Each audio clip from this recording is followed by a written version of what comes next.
Welcome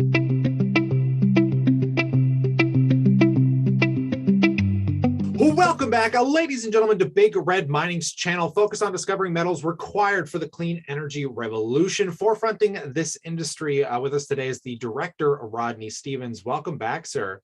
Hey, good to see you again. Happy New Year. It's always a pleasure to have you back. Happy New Year. It's been a little while. So what we got to do here, just to get the retail audience kind of caught up, do you want to roll back a little bit and first discuss some of these milestones for 2021 leading up to 2022? Yeah, well, 2021 was a great year to start up the company. We actually started from scratch as a private company, acquired the copper prospect, and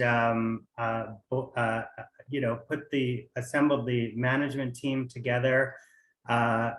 And we all did that in a very short time, within 12 months, roughly. And then we raised money to do a direct listing on the CSE, which was accomplished. And with that money, we began drilling, which is an incredible feat for the time that it took to do it. And now we've completed our drilling program, and we have drill results pending. So since then, we've also added a new advisor to the board, Dr. Ramcharan. He has extensive experience in mine finance, corporate development, and resource properties as well. He has past experience with IAMGOLD, so he's another good addition to the team. And so 2021 was incredible in terms of what was achieved in that time, and what we could look forward to in 2022 is we have the drill results from the first program pending, and we're also looking to expand the land package as well to include the full deposit in our goal, to drill up the full copper potential of the property, and potentially sell it to an intermediate or major, depending on the size of it. Yeah, that's pretty incredible and pretty exciting stuff. Just to kind of back roll a little bit, because you did kind of touch on last year, you touched a little bit on Q1. Just for those newer investors out there, do you want to just brief on the properties real quick as well, and where you guys kind of currently sit?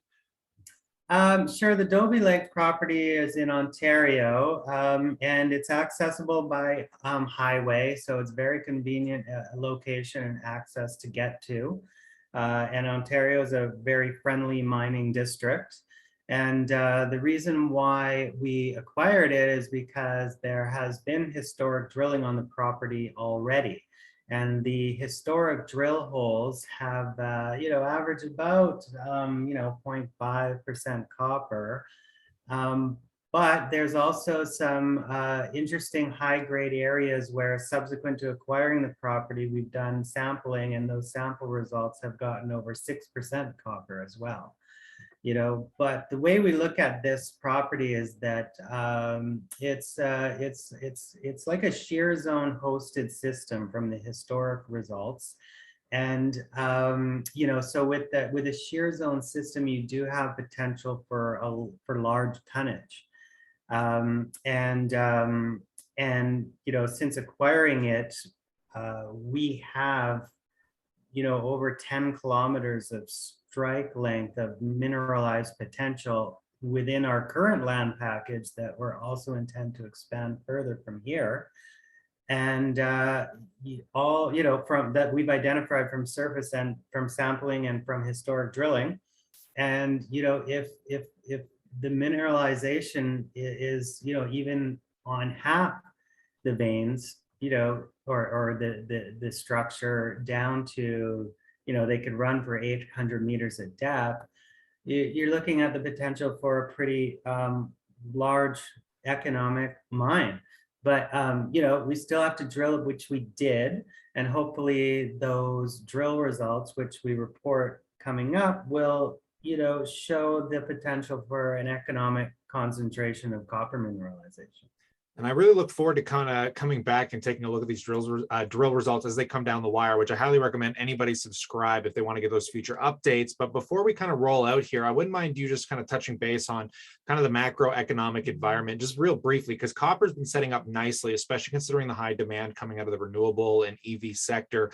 But are you guys being, I mean, it's kind of like the double-edged sword, right? Because I feel like the commodity is going to do very well, but we're still kind of in this hyperinflated COVID kind of environment. Are you guys seeing any hindrance from that end of it at all? Well, we do look at the copper sector, of course. We like the copper sector. That's why we're doing this as well. Copper, it doesn't get much credit for being a battery metals commodity, but in fact it is, because you can't have the battery metal revolution without copper. Plus, copper we view as the most environmentally friendly metal in the world, because as you transfer from carbon emissions or fossil fuels, you need to transport energy now primarily through copper. So there's an increasing intensity of use of copper, and copper's increase, of course, due to COVID and supply shortages in the supply chain. But even as COVID subsides, we're moving into where there's a big copper supply deficit, where there's just not enough copper to supply the increasing demand for it. And on a more macro environment, from a monetary perspective, we think we're starting to, we could be we're coming to an inflection point where inflation, we might be in an inflationary world as well, which will bode well for all metals and hard assets as well. So we think copper is going to continue to head strongly. And, if we're lucky, we could see a super cycle in all metals, in the distant future. Just lots to look forward to for sure. And it's definitely intriguing. It being in Canada as well. I mean, people are kind of underestimating. I mean, Canada is such a huge commodities place. But on the other spectrum of that, are you guys finding from the drill results, getting that stuff coming in? Is there any delays held up by any of this? Is there anything more on the actual in work? Well, this property has been running pretty smoothly in terms of Ontario. We got it permitted to drill, which usually takes some time for a number of companies, and it was not a problem for us on this property. And yeah, there is a little bit of delays, not for drilling actually, but assay labs a bit, but we haven't had much delays in this project, probably, because of timing, location, primarily.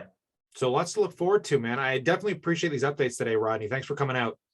Yeah, thanks a lot. Always a pleasure. On that note, folks, if you ever have any questions, let us know what you think in that comment section below. Again, consider subscribing for those updates as the news comes down the wire, but stay cool, stay awesome, and I look forward to catching you in the next one.